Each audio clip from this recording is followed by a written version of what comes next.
we did laminates, and I worked with epoxy resins every day making laminates for 25 years. But this is totally different than that kind of business. But she did it in her artwork. She would spread resin over her canvas after she had done different collages and things. And she always just kind of winged it. So she made a lot of mistakes that she didn't ask me how to correct. So I figured out some things. I still screw up stuff, guys. This is not something that you just go at and bingo, you're done. The one thing I want to cover today is the resins and the active pouring resins. How do you prep your pieces so that you can pour the resin and it's going to stick? What resins work best? Damming them up, different pieces that I use, different cards. I have a piece over here. I will actually, what I call, mold it up, and I will pour that piece. I will pour some resin in it. Okay, then I will turn some pieces, and when we're done, this is the pieces that I've prepared for the lead class. I will turn this piece and show you how I finish it. When this comes off the lathe, the resin on here is going to be finished. It's going to be polished, it's going to be finished, it's going to look good, like the pieces I have over here on the table. I didn't do anything fancy, no bio buffing or anything on those pieces. Those are done on the lathe, or I took a little, on my drill, I took a little pad and I scrubbed on. I used Yorkshire Grit and Yorkshire Grit Fine. That's now owned by Easy Tool. Woodcraft sells it. They actually sell it $5 cheaper than they used to sell it online before it came from England. So that's what we're going to try to cover. So if I move a little fast, don't feel free that you can't ask questions. Anybody's welcome to call me at home, leave a message, and I will return a call and walk you through what I can. It's not something that, there's always something more that you might need to do than what I'm doing. So what I'll start with is, I have 3 different kinds of resin I primarily work with. It depends on what I'm doing. You have to look at, and you can buy almost any resin out there at a hobby store as long as you know certain things. How long is your work time? That's important to know. You don't want something that's like 10 minutes. Some of these quick cure 5 minutes are not going to work unless you're doing a finial, which I should have done on mine. So I have resins. This resin right here I get down in Waldo, Florida. I go to see my brother at least once a year, and I stop down on 301 and I pick up a case of 4. I go through, last year I went through 10 gallons of resin. I use about 4 gallons of this, and I use another 6 gallons. I just got through doing a river table where I use 2.5 gallons of the deep pour. The difference here is this is about 24-hour cure. It will be pretty stiff in 12. I've got about 30-40 minutes working time with it. And what that means is that every minute that goes by, that clock's ticking, it's getting firmer and firmer and firmer. So you want to get it mixed, you want to be prepared, and you want to get it into something. This will have more air in it. I don't care what you do, you're going to have air in this resin because it's stiffer. I'll show you. See how slow it moved? Now look at this one here. This is the deep pour. Okay? Watch. That's like water. This takes 3 days to cure. 24 hours after you've done it, you can touch it and you say, gee, I thought I poured that yesterday. It's still, you can still put your finger in it and string it out after 24 hours. After 48 hours, it's still tacky enough that you can pour on top of it. People ask, well, how do I do layers on it? A layer is okay to do. You don't have to pour your piece 100% the first time. You can do layers. 2 things you got to remember, well, 3 or 4. Number 1, you got to be working with dry wood. I like to get it about 8%. Anything under 10, I've usually been okay with. If you see anything's got any moisture in it, guess what? That wood's going to keep moving, and that time you're going to have a crack in it. I've done that too. So you want it nice and dry. You want to prepare the wood. You want to make sure it's clean where you're going to make your mold. And I'll show you in a minute here how I do the molds. I mold them with plastics and tapes, and which tapes work and which ones don't work. All resins have a catalyst in them. They call it, what do they call them? They call it curing agents. Being in the plastic industry, we call it catalyst. It's the agents that kick the resin that harden it. They can exotherm, they can get hard, they can crack, depending on what you do. So if you use the right resins for what you're doing is important. This resin, even though it cures fast and can leave more air, it's good for the small cracks and the small pieces because I can get to that. I can make sure I get the air out of it as I'm doing it. When it comes to air, you got two main sources right here. Your little torch and your heat gun.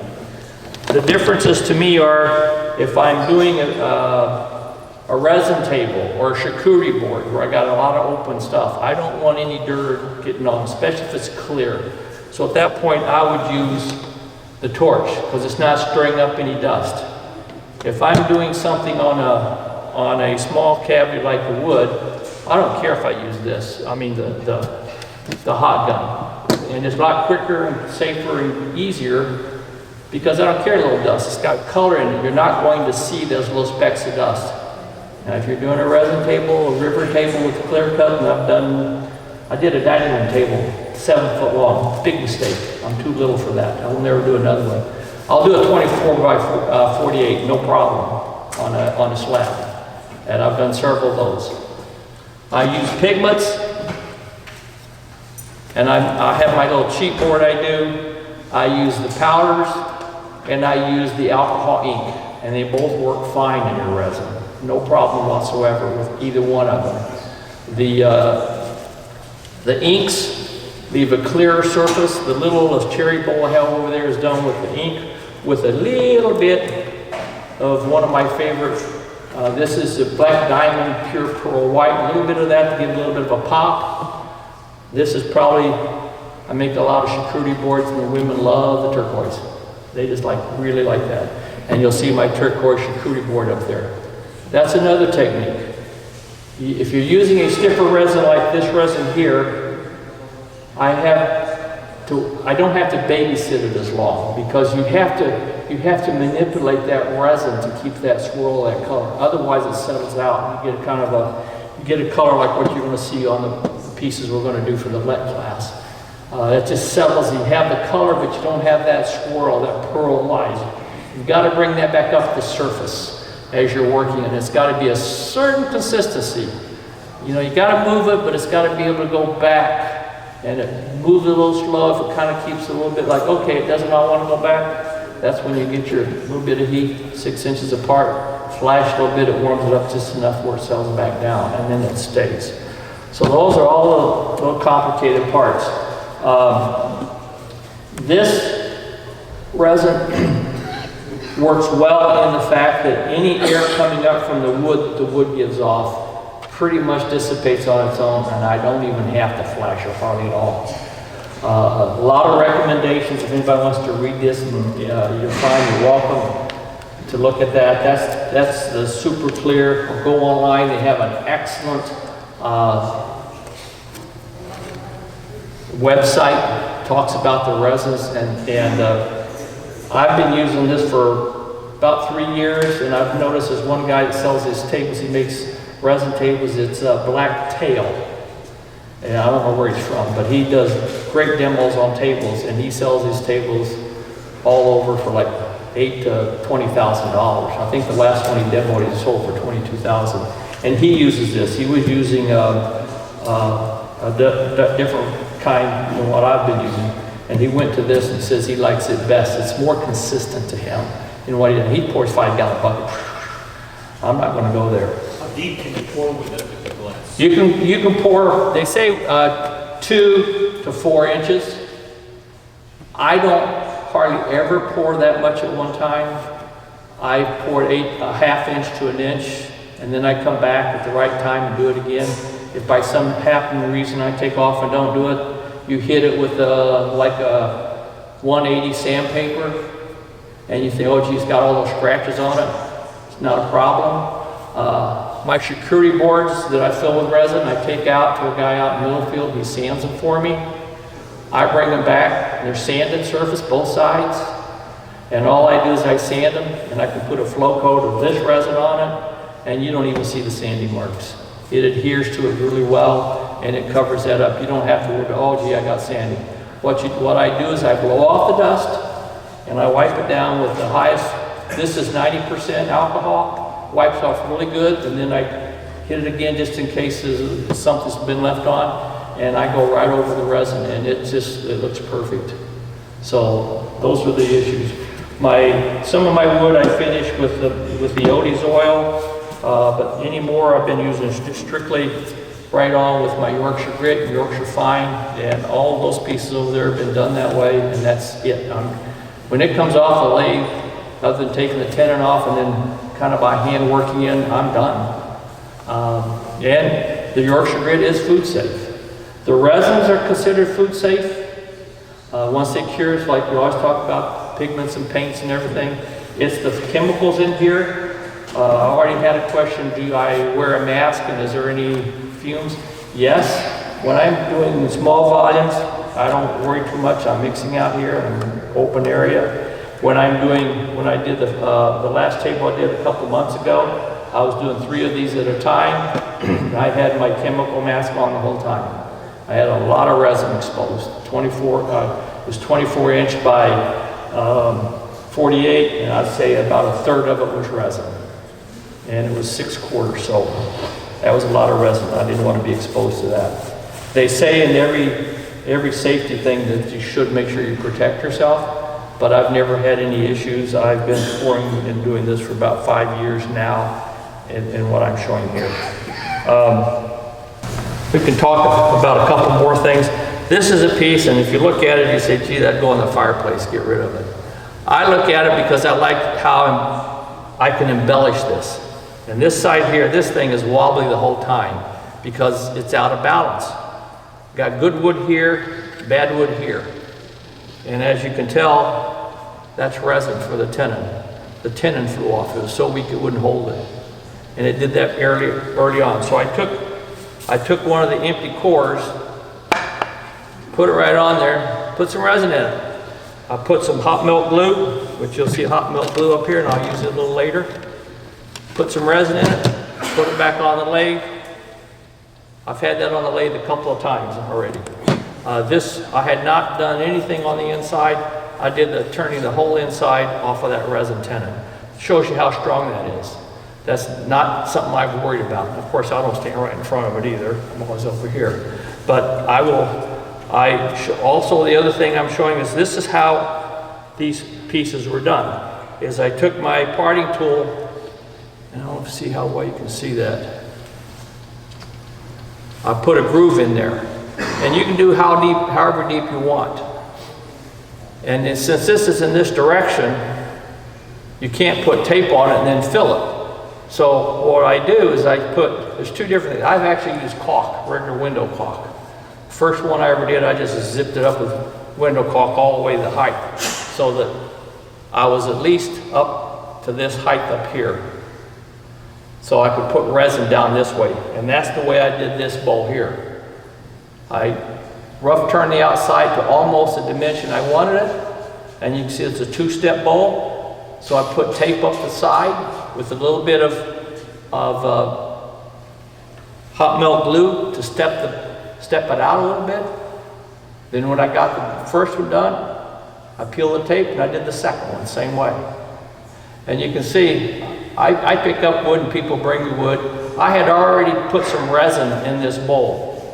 So I grabbed it, because I don't have blanks at home. I have pieces of wood. And so it had already been filled with resin. You can see the clear resin. And actually on one side here, you can see the resin flowed all the way up to the pith and actually went to fill the cracks next to the pith. So I can leave the pith in it. I finished the outside of this with the tenon still on it.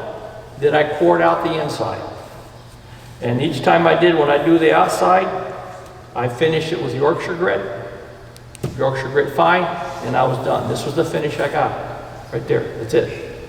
The one thing you can do is, I was lucky, I didn't get any air in it.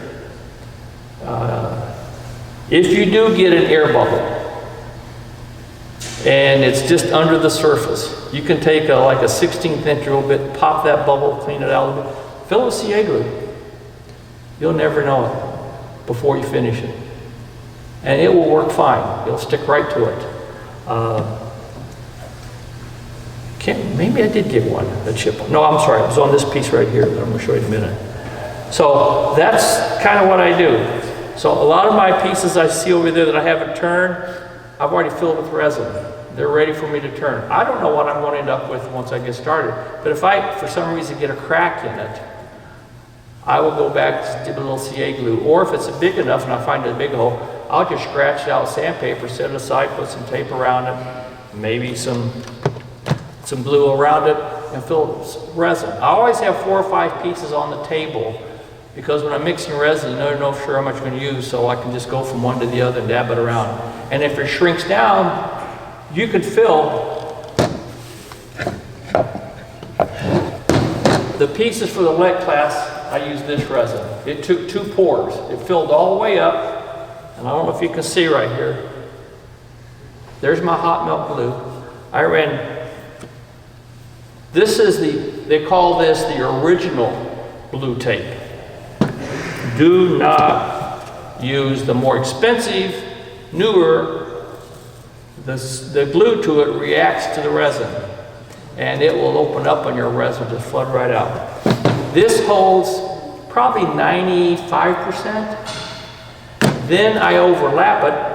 As you can see, there's a difference in the width here. I overlap it with the red. This red tack tape is the same thing as your Kyvax. And make sure that when you put it on, you're really smooth. You don't want any creases in there. Those creases are exit points for the resin. It'll build up and it'll find it. But if you look at that, you can see the overlap I did there. And this, I was a little worried. I have not used that in this form using my 3-day, I call it my 3-day resin, because it sits in uncured stage for too long, but it worked perfect. The ones I did for the lead class, I did with this, and I put the pigment in it. And I had a couple of them because I took them.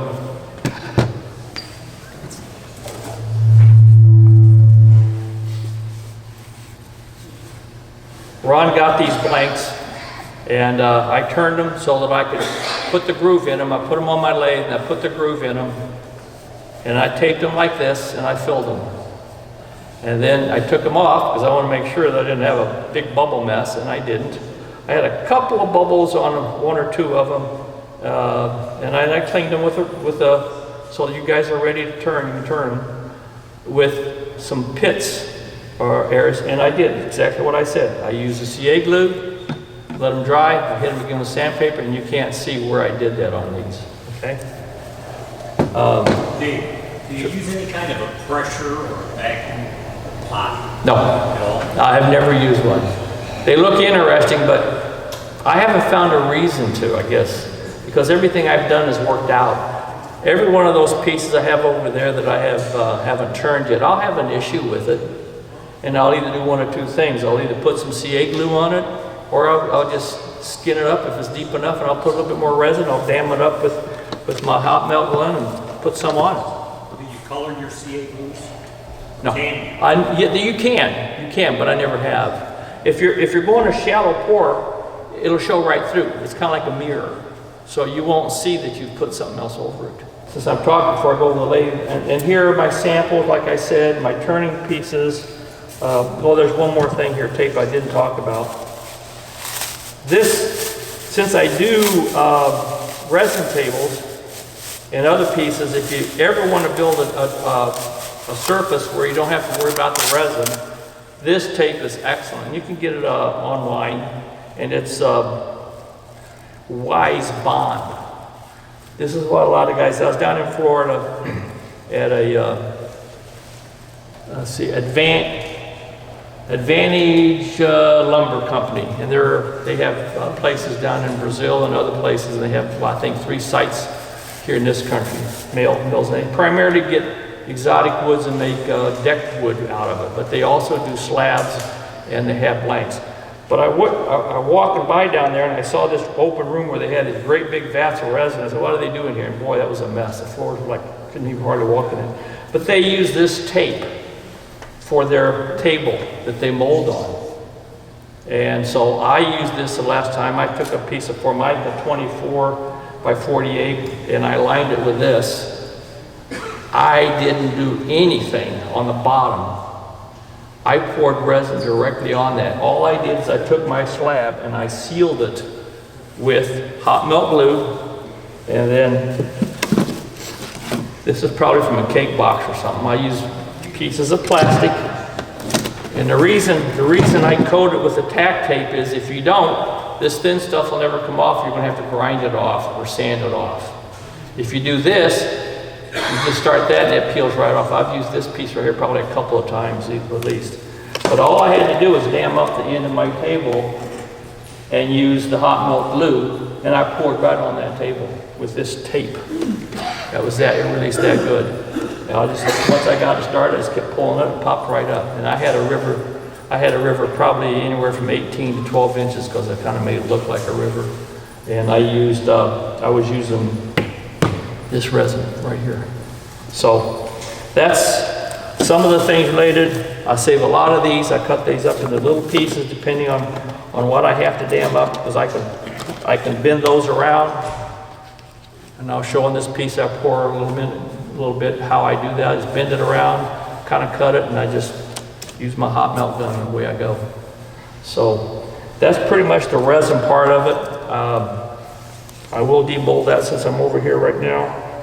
Another thing that if you guys are ever using any, I know they saw people use blocks on their turning, and they use the hot melt glue to glue it together, and you see people on YouTube, they're sitting there trying to find that right spot and pop it off. A little tip, pour some alcohol around it, pops it right off. It just, I don't know what alcohol have to do with each other, but it does work. So I'll show you how this piece comes right off, and see that came right off right there. There's my hot melt glue. There's the tack tape. And when I did this, I had to make on this resin right here penetrated, so it took me 4 pours before I had this thing filled. 4, because it kept soaking into the wood. Way more than this. This set up quick enough to where it didn't penetrate the wood. And if you look real close when I get this off, there is a difference between these two as far as how much it penetrated the wood.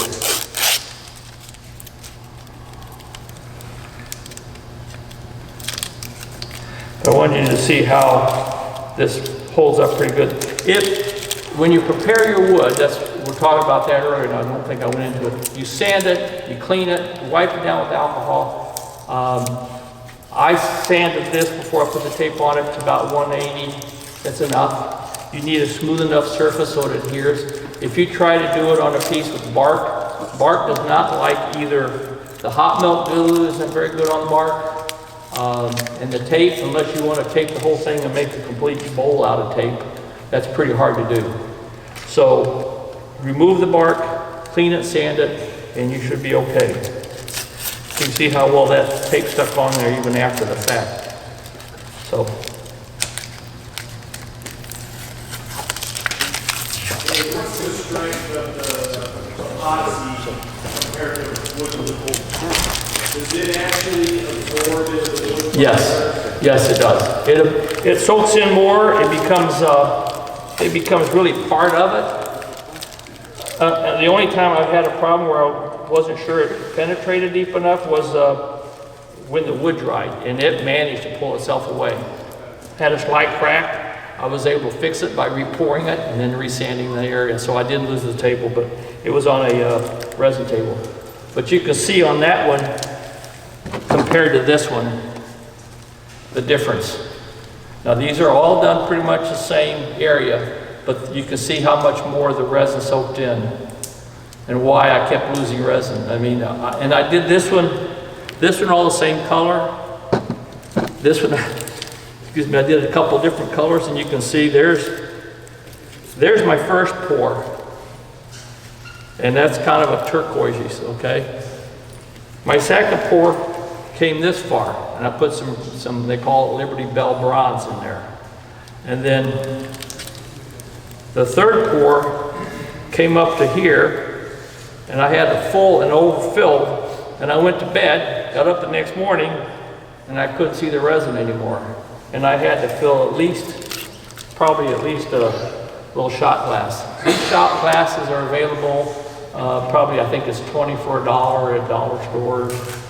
You can get the cups, regular cups at the dollar store.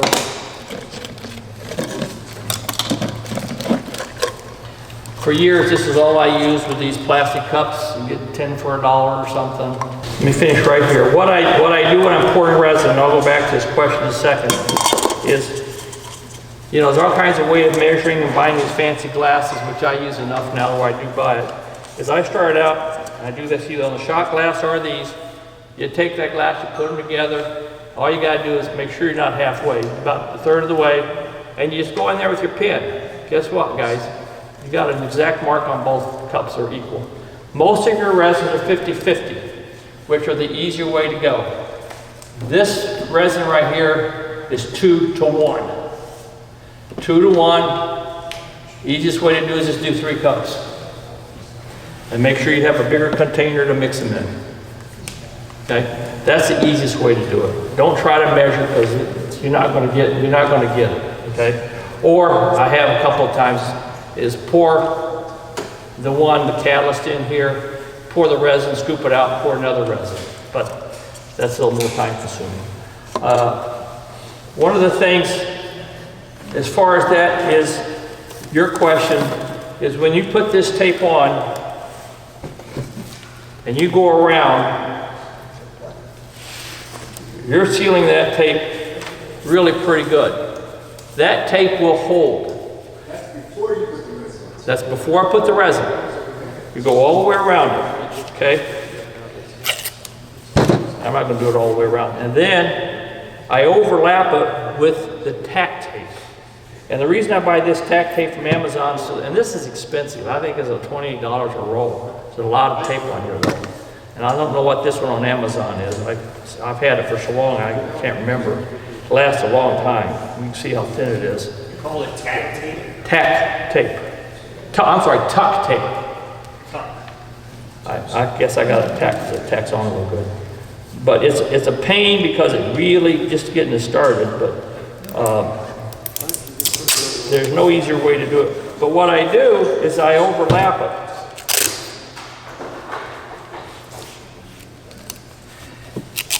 And I have had no leaks as long as you keep them tight, snug.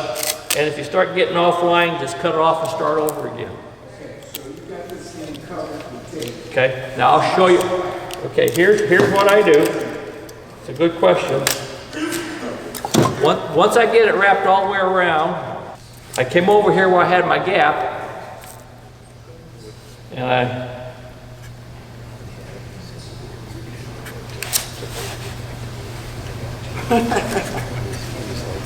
I opened it up. So, Dave, what he's asking is, how are you holding the blank and pouring it in there? You're setting it up, okay. You're pouring it vertically. Yeah, and just letting it flow around. And up here to make it a little bit easier so I'm not running down the side, that's where I use my hot melt. And I build it up around there so I've got a funnel. But I'll guarantee you, you won't do it in one pour. So you're making, like you're doing a casting. Yeah. Now that's probably more complicated. The easier way is the way I did my bowl, is when you do something at an angle like this, and you can build your, like this one here. I've got the, if you can see that close enough, you can see my hot melt glue I've gone all the way around. And I'll just do one piece for show. And you don't, it's not going to stick on here, but it's going to stick on the sanded surface. And all you do basically is you're going like, come up a little bit more. You come up, and when you hit this down here and press that the way I'm pressing it, you see how that sticks up just enough? And you can kind of bring it back, have it back a little bit, and as you go around, you can do that. And by the time you add the tuck tape on there, it stiffens it up enough to where you can just go around, set this down on the surface, and go around and pour your resin, okay? And that is easier to monitor and see what you're doing by far than doing this. This is much harder to do. I wouldn't recommend you start here, but that's what I did because I thought it'd be easier for the leg class to do something they can take home and finish versus trying to do what I did right here. And you can see the difference in that. I've done quite a few bowls like this, different versions of them. I think a couple years ago, Empty Bowls, I did one for that, and I've done several others. My wife and I do craft shows.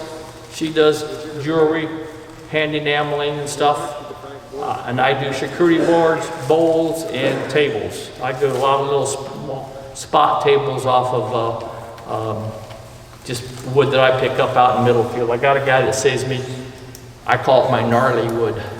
If it's distressed, he knows I want it. And then I dry it. I got stacks in my basement. I had a guy call me last year.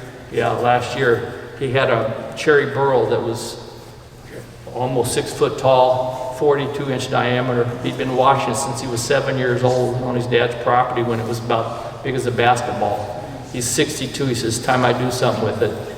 We had a slab and I just picked it up about a month ago. 14 pieces from Byler's, tried it and everything. So I got that ready to do some nice tables out of it. And it's pretty gnarly. It's cracked and it has some cavity area in it. So that's kind of what I play with.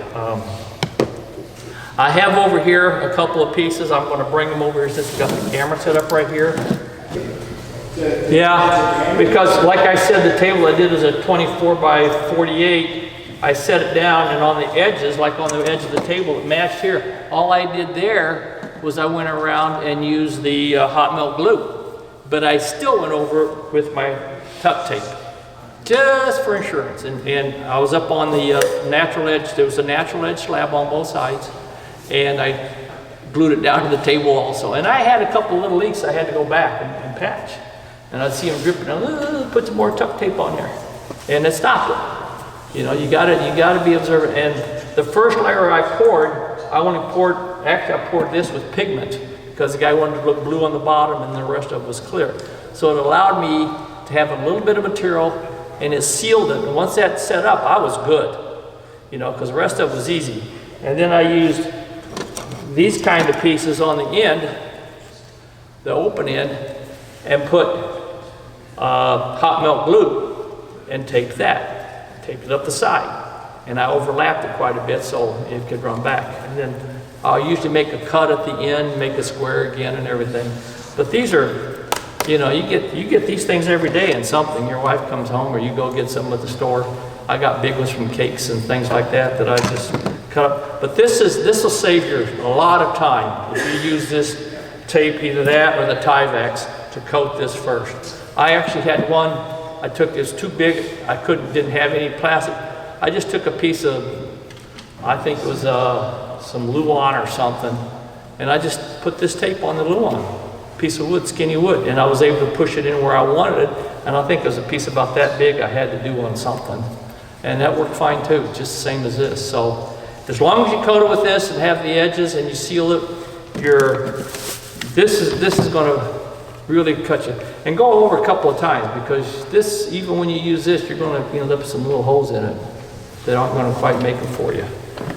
They recommend, and every one of them agree to tell you the same thing, that they want your resin between a zone of 65 degrees to 80.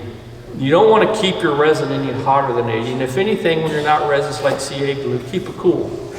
Keep it cool until you're ready. If you're getting ready to pour, pull it out a couple of days before and let it stabilize in an environment where it's like 70 to 80 degrees.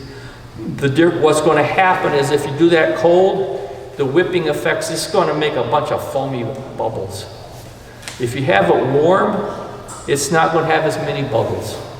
Some guys actually take, when they're doing these small cups, they'll take it, and I've done it too, gotta admit, is they'll fill up both pieces, and this will have my curing agent in it, and this will have my resin, and I feel that, man, it feels a little cold. I'll take some warm water, and I can tell by the back of my wrist how warm, if it's too hot, don't want it too hot, and I'll put it in there for about 5 minutes. Don't press your luck, and I'll explain why.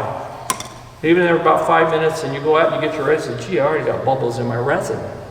That's because now that you've put that heat to it a little bit, it's already moving that out of there. And that's when I take, I don't like to use my little torch. I'll just take this and flash it across a couple times, get the bubbles out of there. Now the other thing, it's good timing now. The other thing is, and a lot of these brochures and things, we won't tell you this. That's why YouTube's good, but nobody's going to ever tell you everything, and I'm not telling you everything either because I forget half of it. But the one thing that's important that I've found is use this cup with your catalyst or your curing agent as the vessel you use. Pour the resin into it.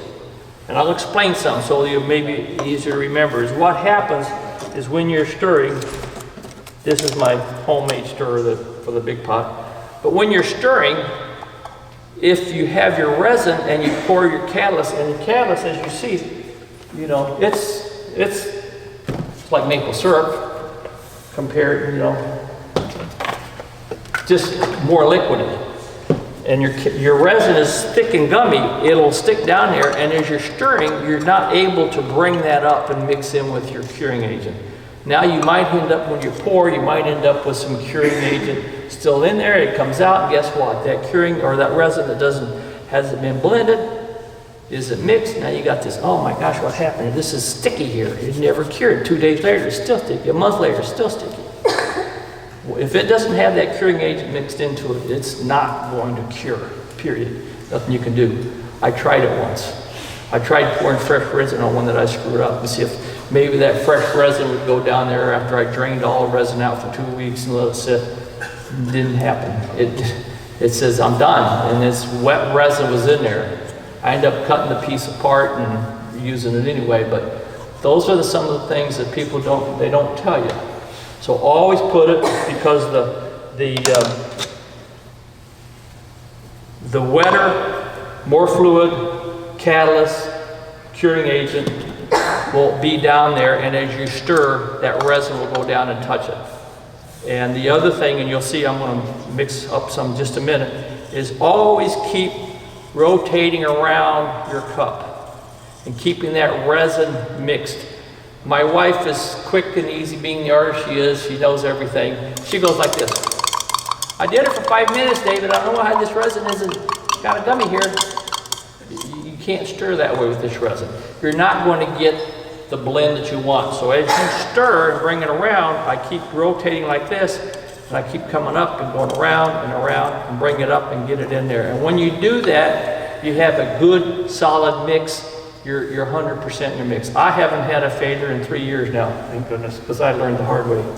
And she just finally learned to let me help her with the resin the other day. So that's, if I think of anything else what I'm doing, but those are some of the critical things, is making sure that you always have your curing agent, catalyst, whatever you call it, in first. What's the cost of the different types of resin? This resin here, she only sells it by the case. That's 4 gallons. I paid $196, so I say $200. That's $50 a gallon.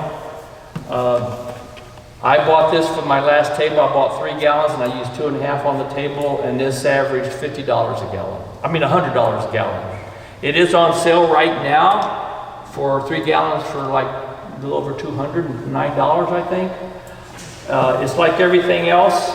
A resin does have a shelf life. Couple of years if you keep it in a cool place, not a hot place. So yeah, and these I would recommend if you get something like in a pint size, and I think when I was looking online they do have pint sizes. I'm not gonna buy a pint. You set up in one bowl. When do you use when do you put the pigment into the resin? Yes, I put the pigment in. 2 things here. One is, like I said earlier, usually I got 3 or 4 things going on, and I might make up like half of one of these at a time, and I might just get the mix ready, all in with no pigment, and then I might go and pour like a little of this and a little of that, and then I have my pigment. The thing that you do when you do that is you're advancing that cure a little bit because you've stirred it longer. So you want to stir this. This is a 3-minute stir. This is 5 minutes. Some people say you should stir it for 5 minutes, pour it in another vessel, vessel to avoid what I was saying about getting that non-mixed up. I have never had a problem with that since I got smart.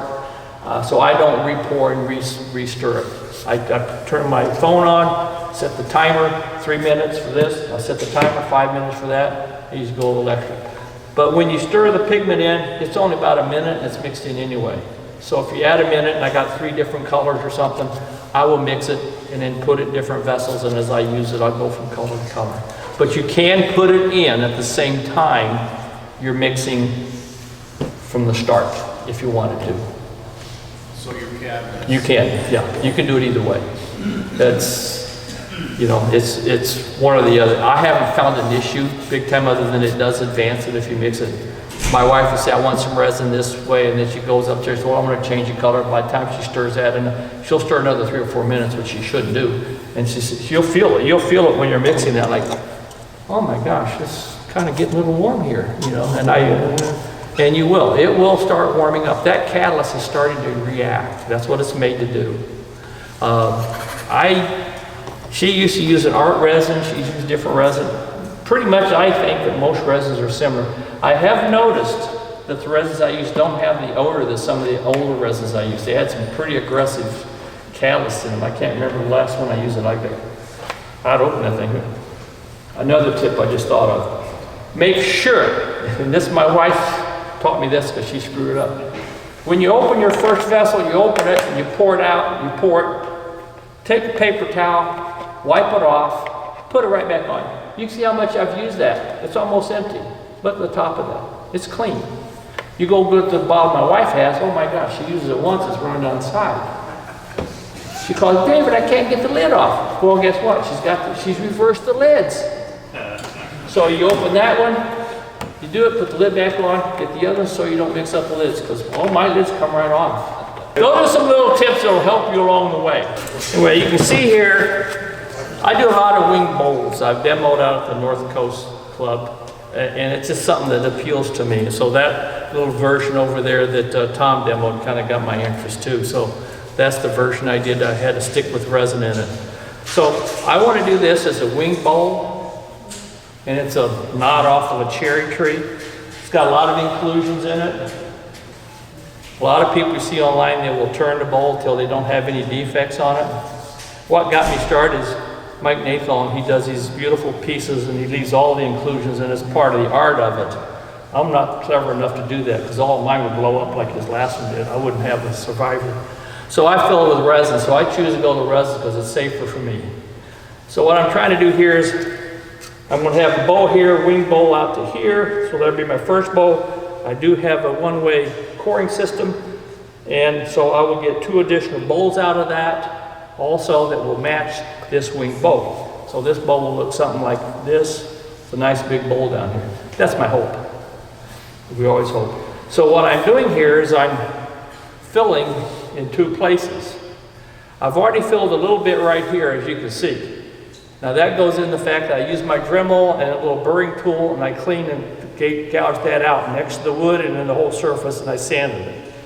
I put the first piece of tape on. I have sanded this area really good.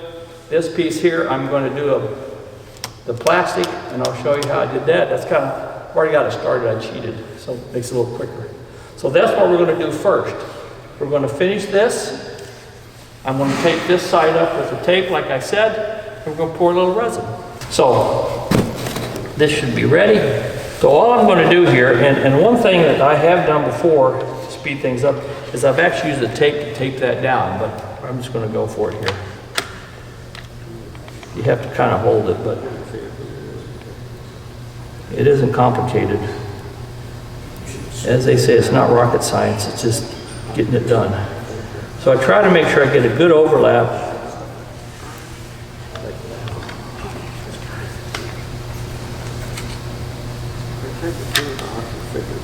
I didn't want to do all this work and have this all ready and have you guys say, yeah, you made that, you did that at home, so you're going to have to show us.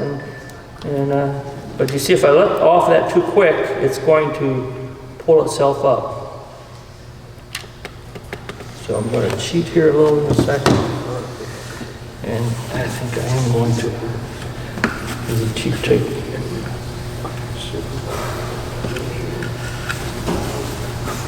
In my, oh yeah, thank you. In my home plan, I was going to have tape already cut. Yeah, give me one more piece. And I'll do the other one same way. Thanks. So that will hold that resin and hold that down while I do the last piece. That's the only thing I don't like. It takes too long for this stuff to set up. I guess I'm a little like my wife, too big of a hurry.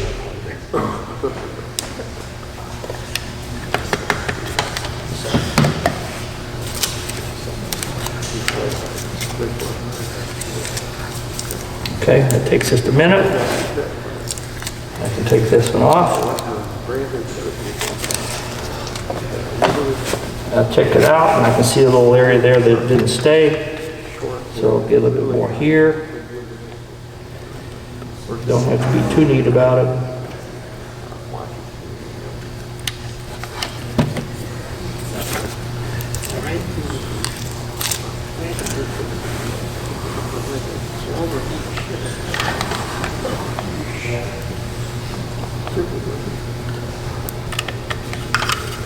So we pretty much have a perfect mold, guys. Look at that. And that's pretty much what is it. And I will use my blue tape or my tech tape to put that over there just as a safety thing. Now over here, so you can see I've already put a piece of tape here and it really stuck to it really good. So we're going to take a couple more pieces to build that up to the edge that I want to fill to.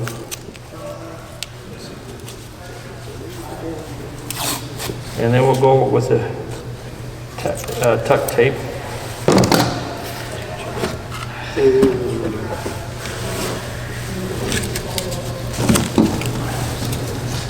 Got a big enough piece.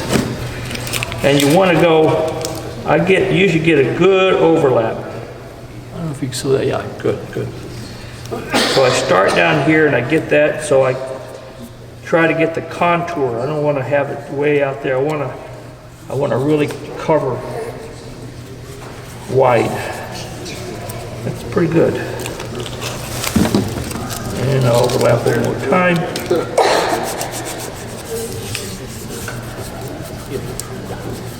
And you can see that's pretty well on there. And I don't really need to go much wider because I'm not going to complete, well, I might, never know.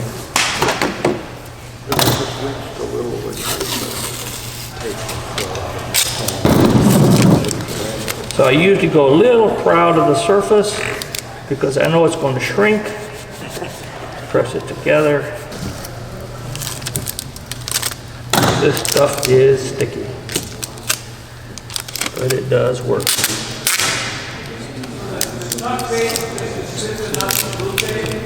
Excuse me? Yes, and it seals better to the wood. Yeah, it does seal better. And when you take it off, you will feel it's pretty tacky and pretty sticky. And if I don't like that for some reason, I have just wipe it down with alcohol, and it pretty much takes that film off.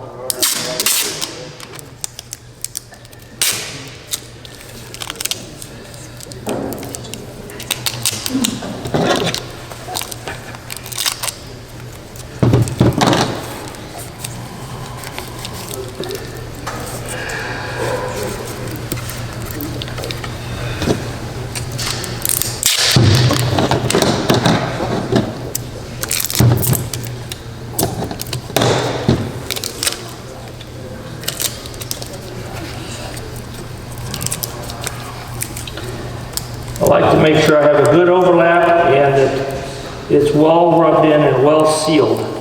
And once I do that, I'm pretty good to go. It doesn't seem to, in a mass form, the red tape tends to move more. It's more flexible. And it will give, and it'll start moving with the heat of the resin as it's curing. The blue tape is a cushion against that. And then the red tape is around the edges where it's not getting all the heat and it's not getting it will hold, but I shouldn't say that. I have had it released one time when I was using it by itself, and I'll just put a little bit of the red tuck tape, and it eventually the resin attacked it. And the resin doesn't seem to attack the blue tape. And like I said, this piece that I did right here, I took more pores, but I did use this more aggressive resin system with the, you know, it was really runny for 2 days. I was worried, is this going to leak? Is this going? And it didn't leak at all.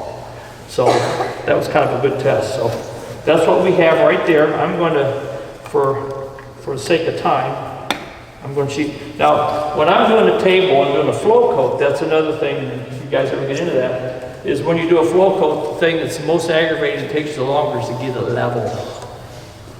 If that thing isn't level, you're going to lose your resin. You got to be level. Getting a table level, and of course don't have to worry about this because I'm going to turn that off anyway. So, like I said, I got a lot of different size cups.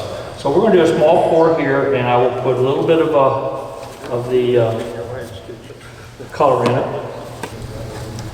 And we're going to use a 1 or 2. Okay. I like to be down on a flat surface and make sure, because you're holding like this, next thing you know you're out of whack. So excuse me for going down low here. Yeah, that's the hardener.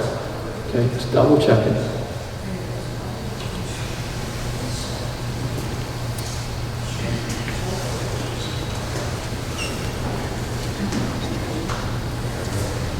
Okay. And I broke one of my rules.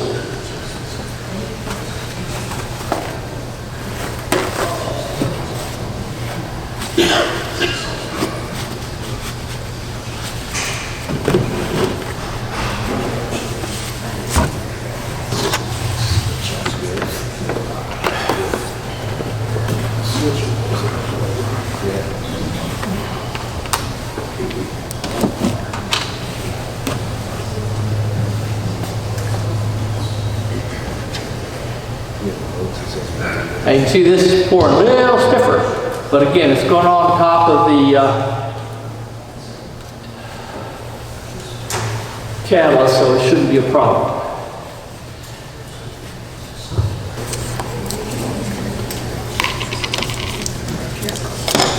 You can use almost anything to put this pigment in. It doesn't, I just happen to pick these stirrers up somewhere. Do you measure accurately to pick your colors? No, you probably should, but I don't. After I mix it, I can usually tell how I've done. So, you know, this is it right here. It's pretty powdery. This is a pearlized powder, and for that amount, about 2 little spouts, about like that, will probably do me, and it'll give me a little bit of a swirl capacity there. And again, try to tell my wife this, and she doesn't always listen to me. Always close the lid, something bumps and you waste a lot of money. This basically, you're going to start, you can see, I'll put over here where, hopefully you can see it. You can see the resin's up above it there, and the catalyst is down below, so far not much is happening. Start. One of the things you'll see as you go, and some of the brochures you read, they'll say, watch for the fish. Because right now, when you look at that, if I didn't have the pigment in there, you'd see a lot of cloudy looking. The blend, as it blends, it looks just cloudy. And as you stir it, and I'm not being aggressive because I don't want to create too many bubbles, the blending process turns the resin clear, and all of a sudden you don't see these little streaks of light color. If you see a funny streak on the top of your resin, it's because it's not blended properly. So once I get going, I'll kind of rotate it up and down, and that works pretty good. And then pretty soon what I'll start doing is I'll start going around the side. Hello? First I want to get it.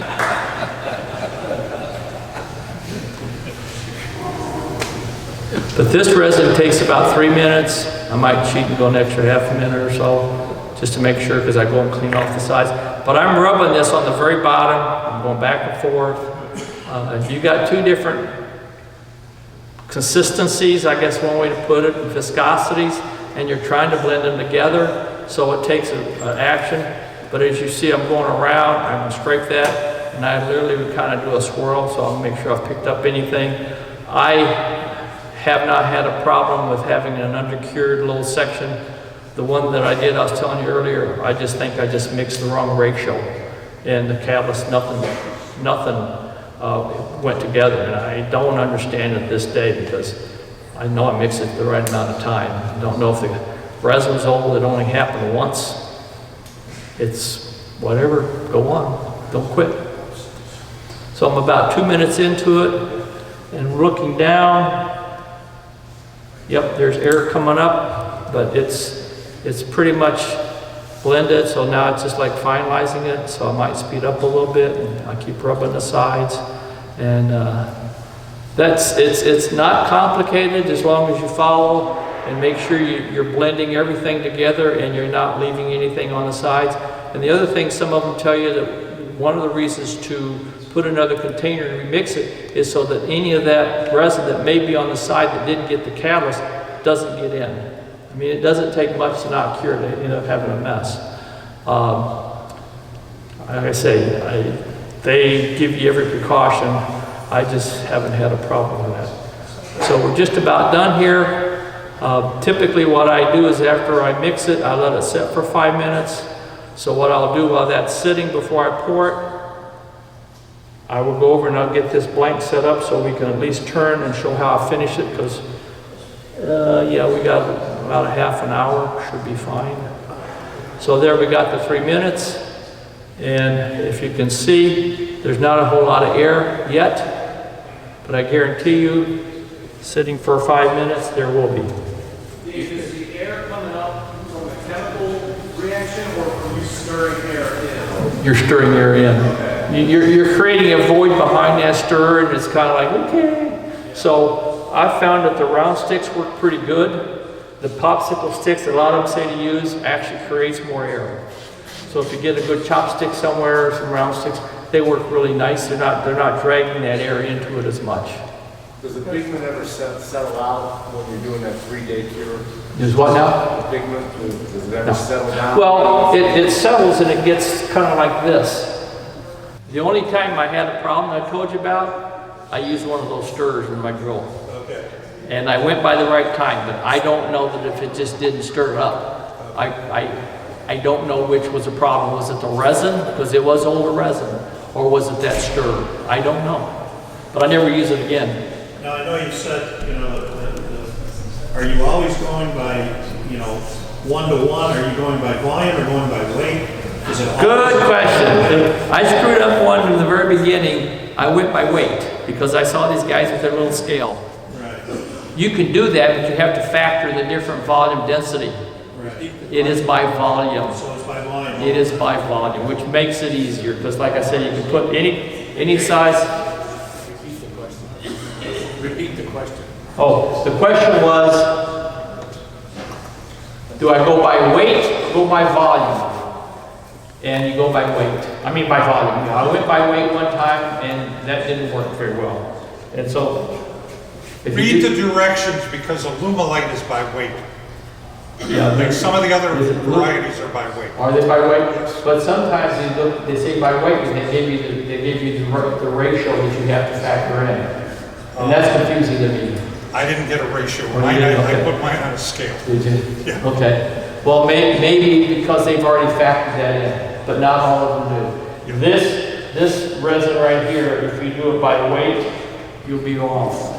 And it won't quite cure as fast. Because there's a different specific gravity, I guess is a word they use. But if you do it here, you just put a little dot, boom, boom, you're good to go. Okay? So let me set this up real quick.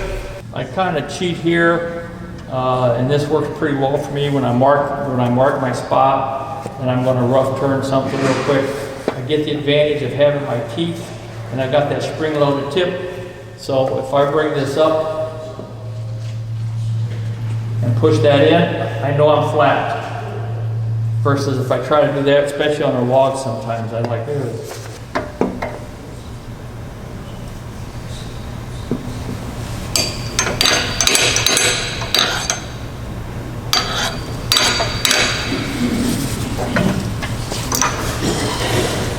You can see there's a really nice head on there. And that's probably about 80% of the air is now out of it, okay? Is this where I want to be? Yeah. Okay.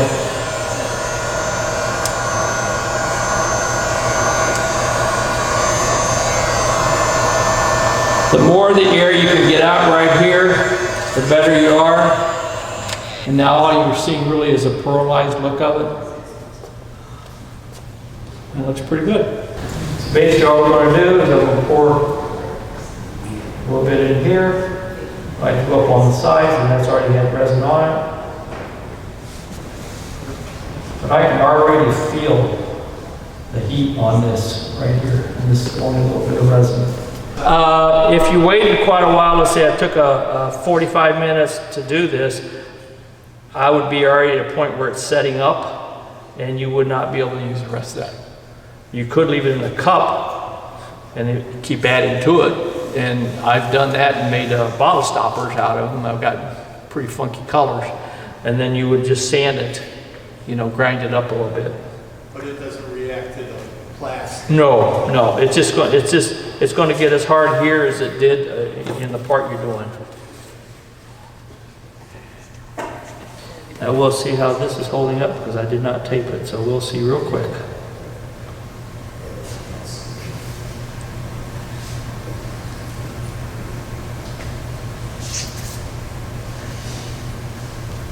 Is this the quick set? Yes.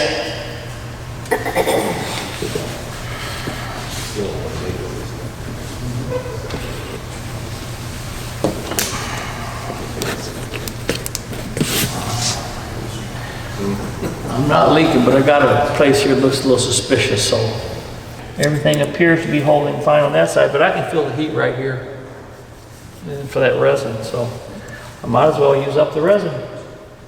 I noticed you're not wearing gloves. You recommend gloves, or what did you get it on? A lot of people recommend them. I just try not to get my hands messy. I guess that's it.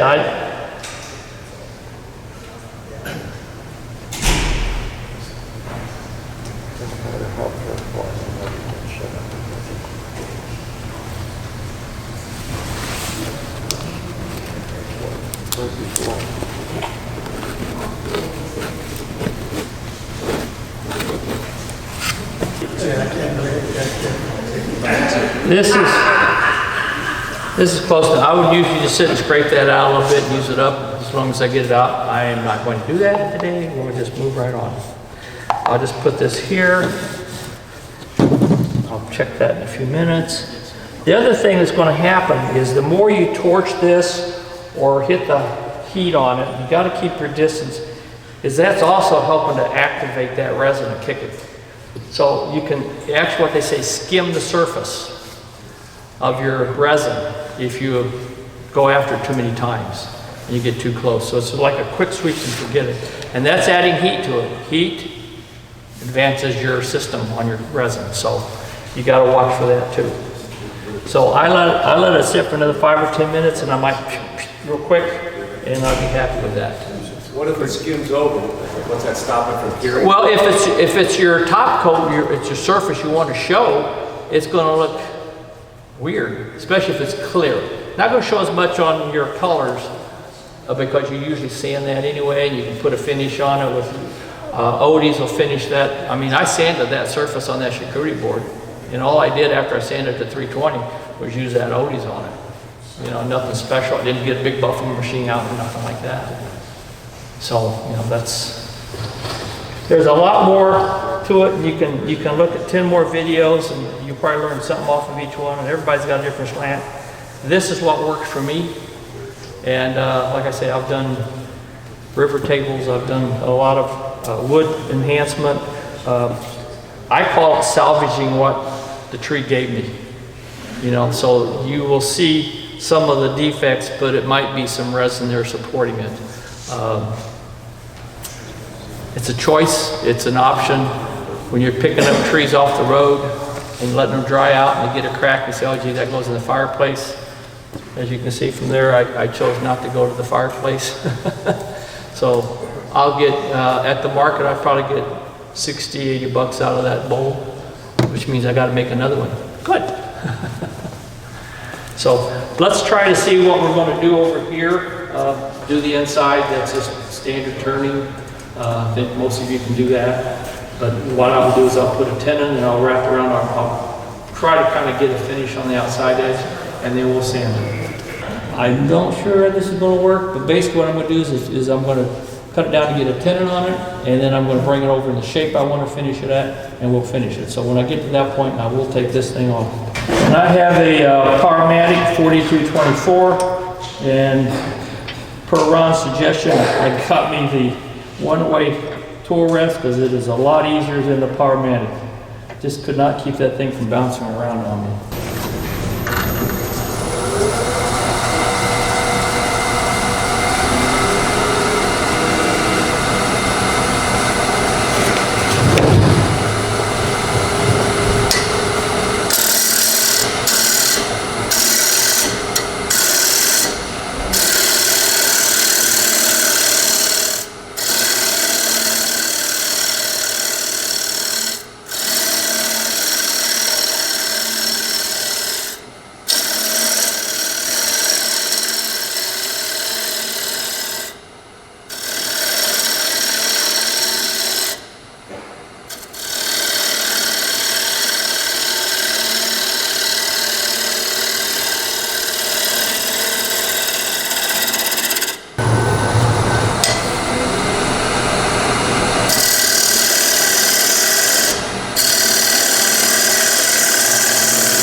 Sure, everybody's got a different way of doing this, it just happens to be the way I do it.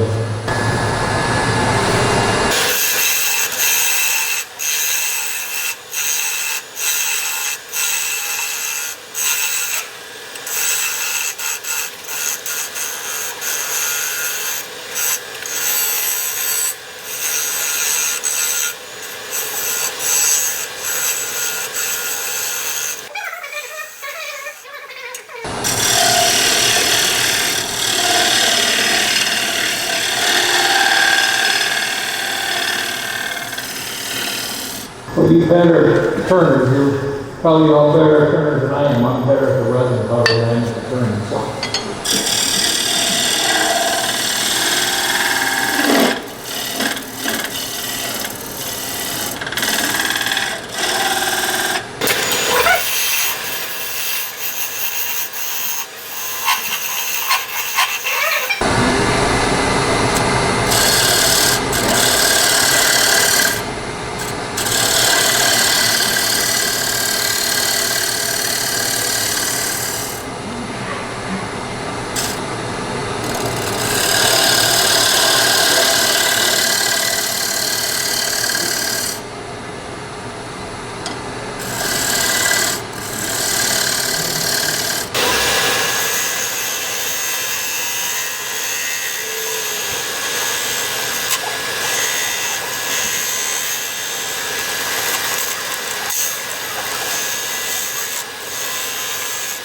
There you go, pretty cool.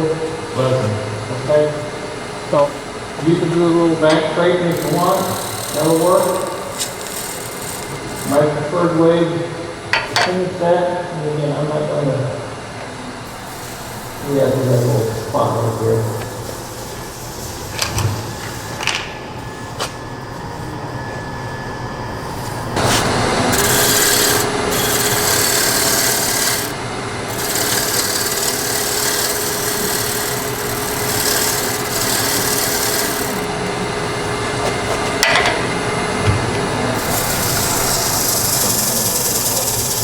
Okay, one of the things that your carbides are good for is for resin, okay?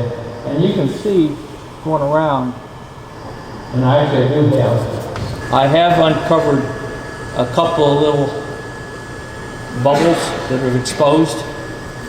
And since we're at that point, before I do the carbide, I'll show you how I would do that. I don't know if you can see that on the camera or not. If you can zoom in right with my finger. Probably can't see them that good. So I would usually have my little skinny tip on here and just get a little dab. That's all you would really need. You use thin or medium? Excuse me? Thin or medium or thick? This is the thin. You know, you could use a medium, it just takes a little longer. I just give it one flash. I don't want it to go funky on me. And it will set up in a minute or two. Yep, it's already filled the holes. I'll put I'm going to sand it some. But I'm not going to, I will bring this down and clean it up a little bit. This is not going to be a perfect showboat, other than I'm trying to emphasize how we do the resin. And you can see now the colors. Again, this is my first pour. My second pour was here to here. You can see the different color. My third pour probably ended up being here, and then my last pour was right here. And the other pieces I did the whole thing in 2 pours. Okay, a lot of people think, a lot of people they see them turn and they just grab it and they go in this direction the whole time. To me, I like to be down a little bit because that's not the new tip that they have now. Form that are not as aggressive. And the other thing you do is when you're doing a finishing cut, you want to bring it up at an angle. I know Ron, I think, bought for Isabel a carbide that had a 90 degree on the edges. If you get one of those, I think it's even more advantageous because it gives you that side to write on. I have to write on the angle, but I get a really cleaner cut because it cuts down on the surface it's touching it, so it's cleaner, smoother. This is an area where speed is your friend, and a light touch. You don't want to go after it like you would a regular turning tool. And that light touch will allow you to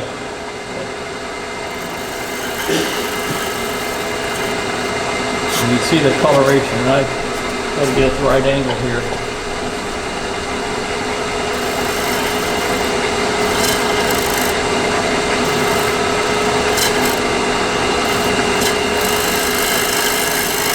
Even the wood is happy with that.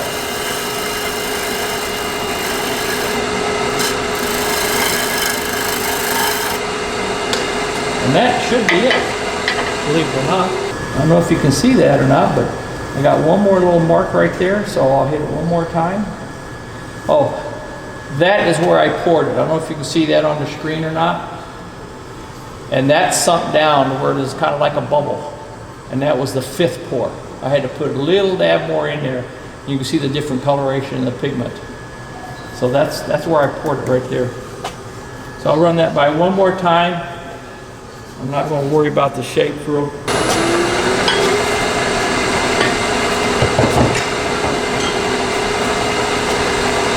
All right, little one.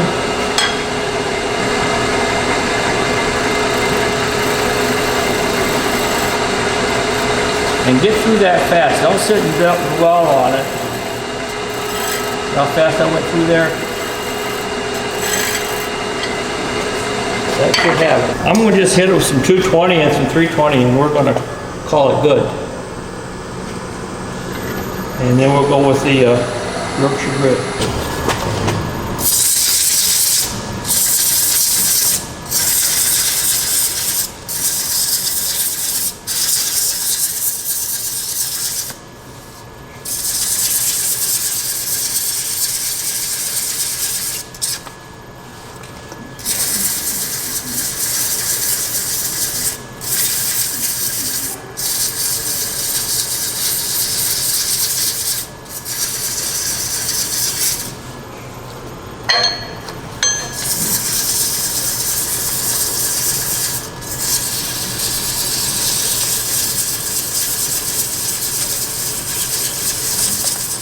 Okay, like I said, these are the two things I use. And it doesn't take, if you haven't used these kind of friction polishes before, I'd say try them. I like mine a lot. And you'll see by this finish, it doesn't take a whole lot. That's probably enough for a big part of the bowl. It's just a couple little dabs on there. You spread it around. And I'm going to just concentrate right here on this area.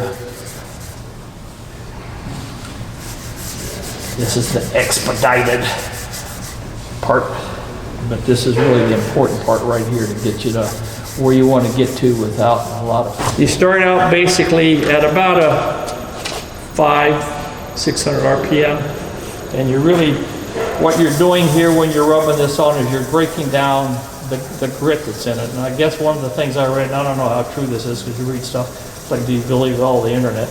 But it's supposedly coral, dead coral from the Black Sea to give you the finest grit that you can get on this stuff. And that's what's breaking down, and it's one of the things is this takes it out from the 320 to about 20,000 if you were to go out to 20,000. So it really, I mean, it works. That's the only thing I can say. So then after you get there, then you ramp it up about 14 or 1500 RPM. And if anything, maybe sometimes I add a little bit more just to make sure there's still stuff on there. And now I just really, I work it until I feel the heat coming through my cloth. And that way I know I've really broken that down, because that's what you're doing. The heat that you're creating by the friction is breaking it down. And that's what's doing the buffing and the polishing. So, you know, you just got to keep that going. So basically, that's it for that. Now you could use a cloth, paper towel. I usually grab a paper towel, works out fine. And you want to work it until you don't see any more color on your towel, where you know you've gotten all of the product off and all you have left is the shine.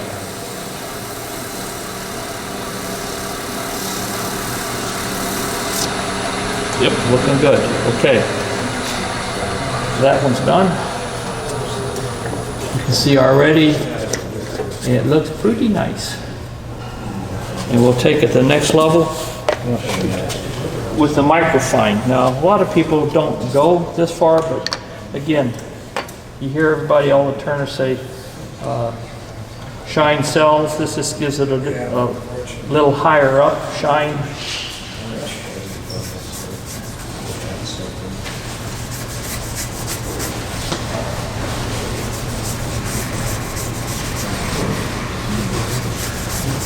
And same thing, I'm going to turn it on and turn it down.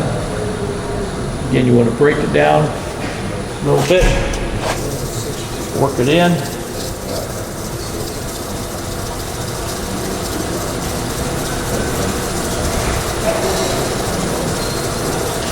I'm feeling a little heat, so I know I've got it in breakdown stage. Take it up.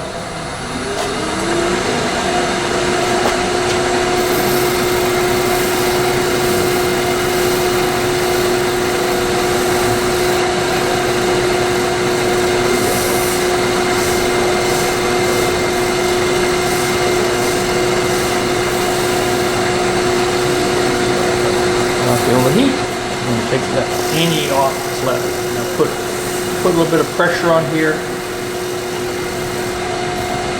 Some off.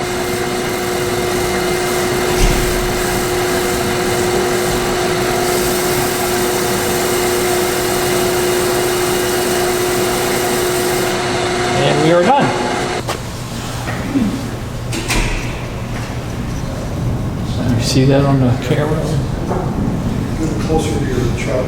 Here, don't make me thunder. There we go.